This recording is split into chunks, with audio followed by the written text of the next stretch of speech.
getting this.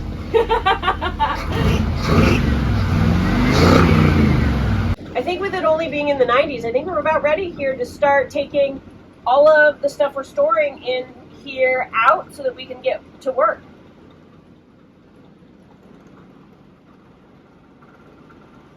Let's get that 80/20 stacked next to the Airstream and get cracking. Okay. The roughing of this wall is looking pretty good. I think it actually might be too wide on this side, meaning we need to trim vertically a little bit here.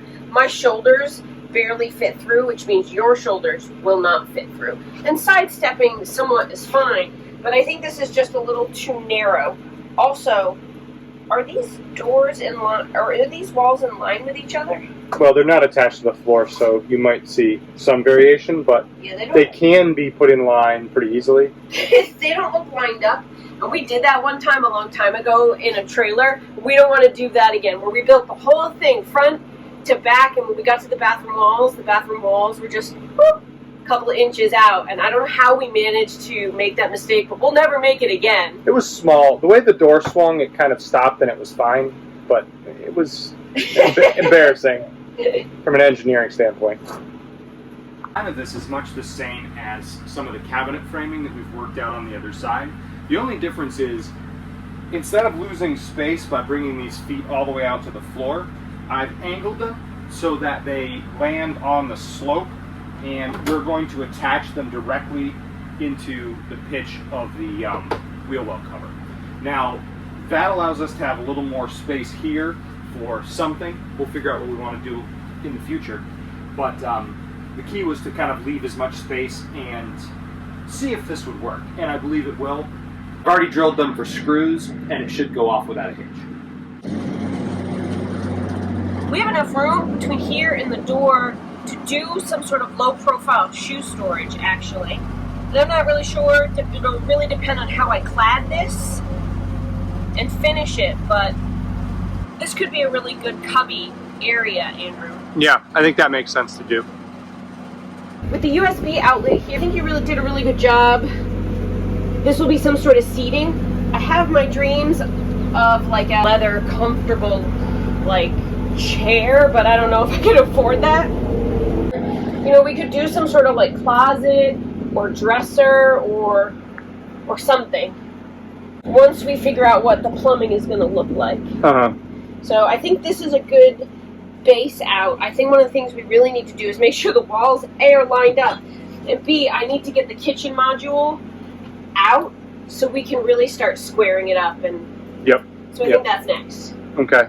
We have done a fair bit of work basing out the 80/20 cabinet framing and bed frame, and we're happy with how a lot of that is going to look when we're done. But we know that there's a lot of changes we need to make, and so we're going to start building more by taking a lot of this apart.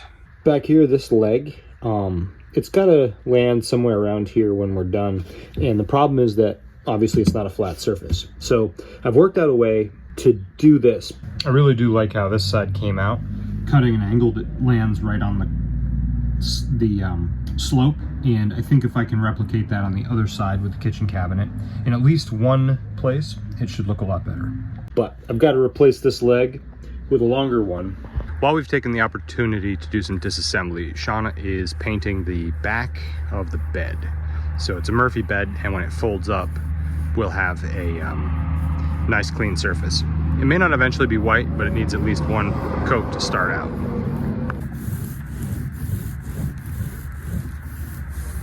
This is Dreamboat's Murphy bed. We've preliminarily put the backing board on it. Now we're gonna put it on with more screws, but at least this is the idea.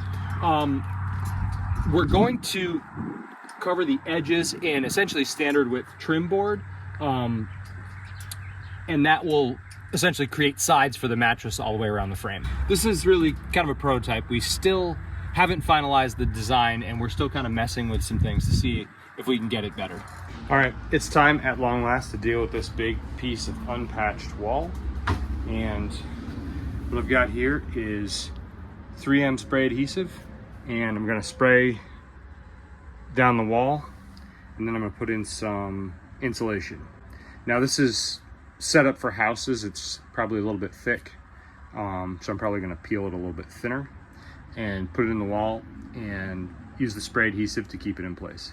I've gone ahead and marked the studs or ribs with masking tape, top and bottom, so that I can scribe a line and know exactly where to drill to put my rivets in.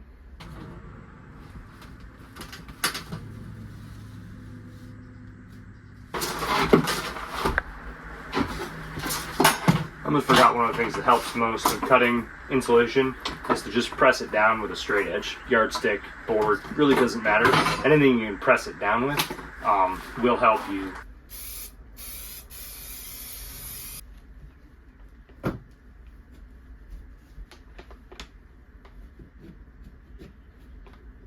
All right, there it is, all the insulation in, and I'm preparing to put the wall panel on now. I'm about to start riveting, so I've got myself set up with a 1/8 drill bit in the drill. My rivets are laid out, got a spring punch. That's crucial for clearing little bits of old rivet. Definitely want to have those. And I've got some extra drill bits in case I break one. That does happen, not a big deal. We buy them in bulk. We've opted to use an old piece here rather than a piece of plain silver aluminum. This piece will be much easier to paint and it will hold the paint much better than a new piece of plain aluminum. So while we do have to clean it up a fair bit, we think the end result will be better.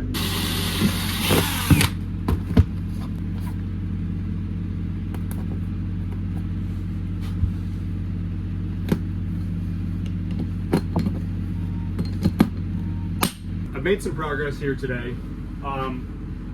Started pretty early.